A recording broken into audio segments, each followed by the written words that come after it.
علاش ملي كنمشيو للسوبر مارشي والمتاجر الكبرى كنلقاو روسنا خسرنا واحد الميزانيه اللي كثيره، واحد المبلغ اللي كنا حنا حاطين نسبه معينه باش نصرفوها في هذاك المحل، كنصرفوا اضعاف مضاعفه، وعمرنا هذيك السله ديالنا بمنتجات ربما حنا ماشي في الحاجه ليها.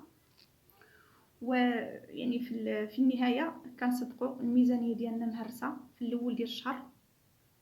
وللاسف يعني هذا النوع ديال التسوق في الاول كيكون مبهج، في الاخر كتخرج من هذاك المحل وعاد كتعرف انك تعرضتي للخدعه ديال السوبر مارشي.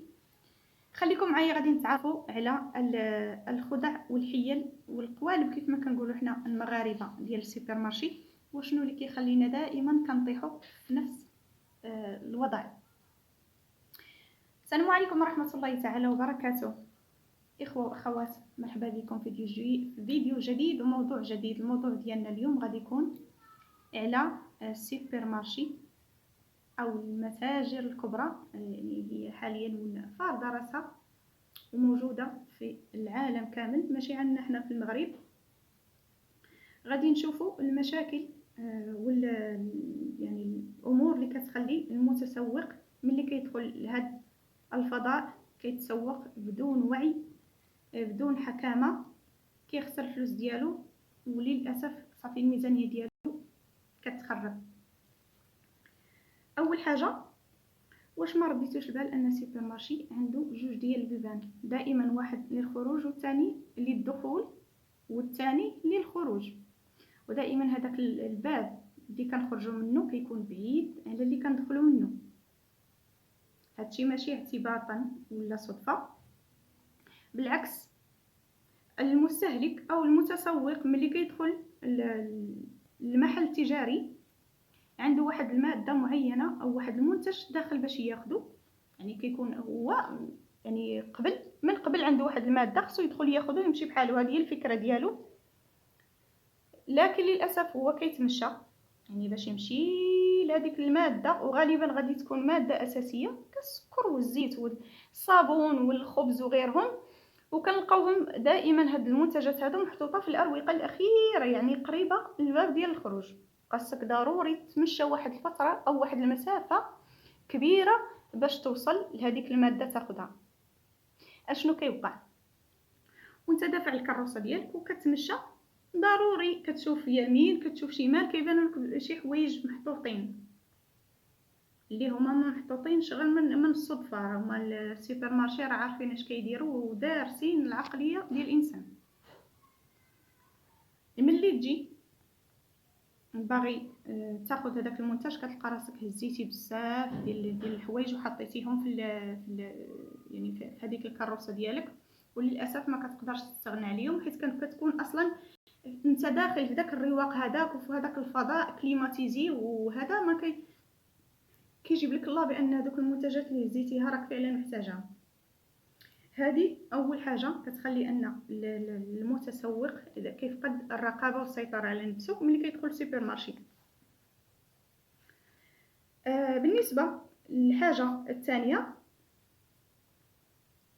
المنتجات الاساسيه دائما كيف ما قلت لكم بحال الخبز، الزيت، السكر، البيض، الحليب وغيرها كتكون دائما في اروقه بعيده، ما كتكونش في المدخل، حيت عارفين الى المستهلك دخل ولقى هادشي في الاول راه غادي ياخذه، ما غادي يقلب لا يمين لا شمال، صافي غادي يتوجه للبلاصه فين كيخلصوا وغادي ياخذهم وغادي يمشي بحاله. لا، هما دائما كيحطوا لك هاد المواد الاساسيه بعيده باش انت تقدر اكثر ما يمكن من المواد اللي محطوطه تما المعروضه للبيع، باش ما تمشيش لواحد الماده معينه تاخذها وصافي تمشي بحالك.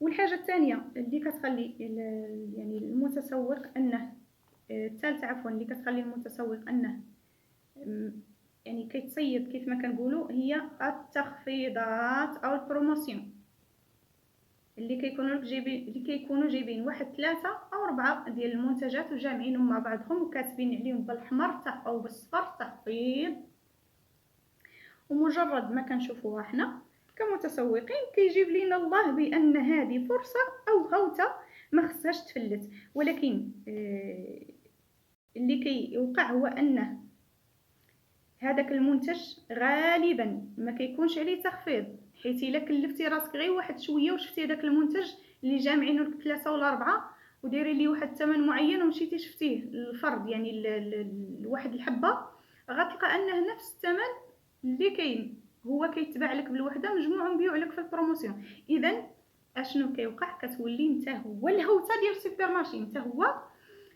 عوض ما كتكون باغي تستغل هذيك لصالحك هذاك التخفيض، كتولي بالعكس انت مستغل من طرف السوبر مارشي.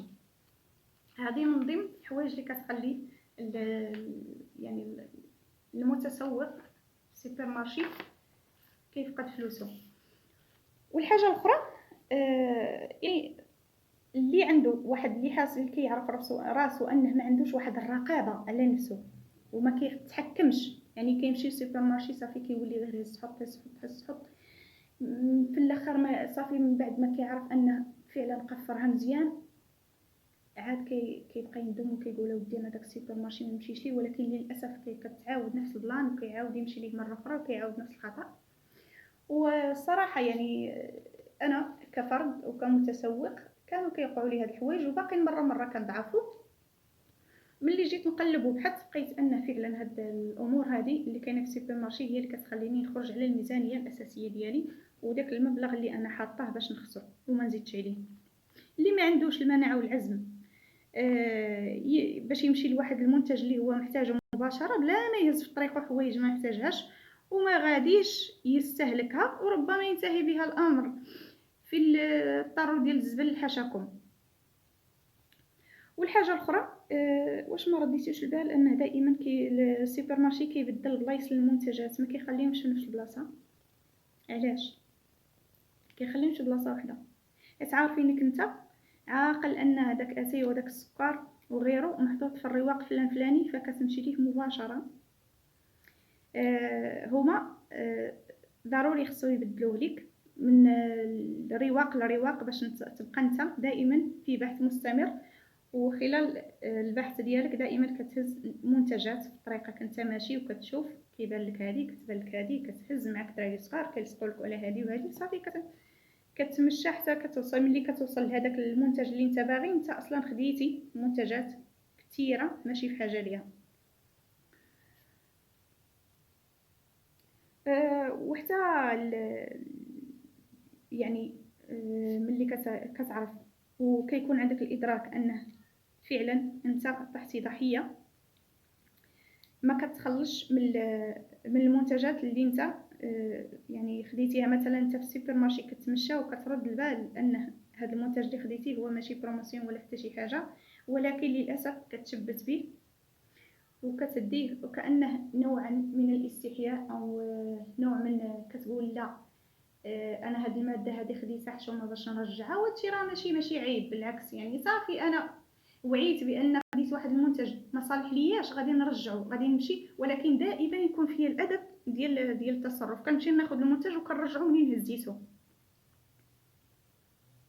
حتى القضيه هذه يعني مهمه الانسان يتدرب عليها مع المده. راه في الاول واخا كيكون شويه ديال الاسراف شويه ديال صافي العقل المغيب، ولكن ملي فعلا كتوعى ان هذا المنتج هذا ما محتاجوش رجعوا لبلاصتو. تعلم دائما ترجع الحاجه لبلاصتها اذا ما محتاجهاش، حيت ماشي عيب ماشي حرام. والحاجه يعني الاخرى اللي رديت ليها حتى هي البال، دائما المنتجات الغاليه كيحطوها لك في واحد يعني في المستوى ديال النظر ديالك قريبه ليك هتز عينيك كتشوفها. يعني كيحطوها لك في المجال ديال الرؤيه ديالك باش تاخذها. هذا المنتج هذا غالبا كيكون زايد في الثمن وربما اغلى منتج كيكون عندهم في السوق تما خصو يحطوه لك قريب باش تاخذو وما تزيدش تقلب على منتجات واحده اخرى. اشنو كيوقع لباقي المنتجات؟ فين كيحطوها؟ كينزلوها في الاروقه تحت يعني السفليه كاع، او في يعني في الاروقه اللي كتكون عاليه بعيده على المجال ديال النظر ديالك. خاصك تبذل مجهود باش تشوفها، او خاصك تبذل مجهود وتنزل وتحني باش تهزها. وما عارفين هاد القضيه هذه، ودائما كيلعبوا يعني تيلعبوا على هذا الموضوع هذا. وردوا البال في الفيديوهات اللي سبق لي وصورتهم لكم في السوبر مارشي، كنت هضرت لكم على واحد المنتج اللي سميتو فايز. منين كنهزو دائما كنهزو من الاسفل، مع انه نفس الجوده ما كاينش بيناتهم شي فرق. هذاك المنتج مثلا اللي داير 15 درهم والمنتج اللي داير 6 دراهم و50 كتلقاه نفس الجوده. انت بطبيعه الحال يعني كسيده بيت راكي مجربه منتج جوج ثلاثه، كتعرفي ملي كتجي طيبي ان نفس المنتج اللي بثمن غالي هو نفس هذاك المنتج اللي ناقص في الثمن. اشنا هو الفرق؟ الفرق هو ان هذاك المنتج اللي غالي هو معروف، السميه ديالو معروفه، وكتأدي ثمن اكثر للسوبر مارشي باش يدفعوا، باش يوريه للناس، باش الناس ما تقلبش على شي منتج اخر اللي يكون رخيص. وبطبيعه الحال راه يعني الموضوع بالنسبه للسوبر مارشي هو موضوع ربحي محض. الحاجه كاع اللي تربحو راه غادي يخدم بها، وما غاديش يقترح لك انت الحاجه اللي في الصالح ديالك كمواطن. يعني كتاخذ هذيك الماده اللي يعني اللي قدام عينيك، وكتمشي بلا ما كتسول بلا ما كتقلب. بالاخص الناس اللي ما عندهمش يعني اللي ما عندهمش مشكل في الاثمنه، هما عارفين ان كاين واحد الصنف من المتسوقين بحال هكا ما عندوش مشكل في الاثمنه، كياخذ اي ماده هو محتاج واحد الماده كيديها، ما كيشوفش شحال كدير. وللاسف عندنا المشكل حنا العرب كثره. الا مشيتي للمحلات التجاريه الكبرى الغربيه كتلقى المتسوق كيدقق على الثمن ديال المنتج وكيدي فقط اللي كيصلح ليه. حنا لا، حنا دائما عندنا واحد العقليه ديال كناخذ الحاجه، يعني هذه الحاجه غاليه اذا راه يعني الجوده ديالها افضل. بالعكس انت ما عارفش ان هذيك السميه مثلا المشهوره راه كتادي ضريبه على هذيك السميه، بينما المنتج اللي هو مخفض ما هو الا منتج بحال هذاك اللي في لومبالاج اللي فيه سميه معروفه، غير هذاك ما كياديش ضرائب على السميه. يعني واحد المنتج اللي كيجيبوه ربما سوبر مارشي كيديروه في امبالاج خاص بهم، كيديروا ليه واحد السميه معينه وكيديروا منه اصناف بزاف وكيبيعوه لك انت بواحد الثمن اللي في المستطاع ديالك. لهذا اخواتي انا دائما كنقول لكم السوبر مارشي اللي ما عندوش الثقافه ديال التسوق من السوبر مارشي من الاحسن ما يمشيش باش ما يطيحش في مشاكل. باش بالاخص ذوي الدخل المحدود جدا. وحنا راكم عارفين في الفتره هذه ديال التضخم ضروري كل سنتيم نعرفوا في مشى، والا راه غادي تطيح في مشاكل لا حصر لها. وراه اغلبيه ديال الاسر دابا شحال ما كنتي كتشد قليل ولا كثير مع التضخم مع هاد الاسعار اللي يعني ولات ما عمرنا ما كنا كنحلموا انها توصل لهاد الدرجه هذه. حنا فعلا شفناها ولات واقع معاش. لهذا من الافضل شويه ديال الترشيد. حنا دائما كنحاولوا نشوفوك حنا انا يعني صانعه محتوى، انا ايضا ابحث عن الحلول واتعلم لاخطائي.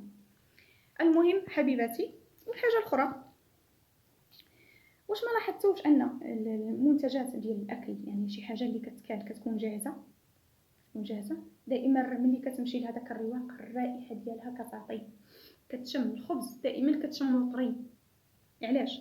كيكونوا دايرين واحد بحال الفرن، هذاك الفرن ديالو اشنا هو المهمه، وبحال ما هو فيه شي مروحه كتبقى كتدفع لك انت هذيك الرائحه ديال الخبز. واخا يكون عندك الخبز في الدار غادي ضروري تجيب الخبز من السوبر مارشي ولو انه كتسوى الخبزه درهم على برا، وفي السوبر مارشي 3 ديال الدراهم غادي تجيبها، حيت هذيك الرائحه هذيك كتجذبك، كتاخذ هذاك المنتج يعني بلا ما تفكر.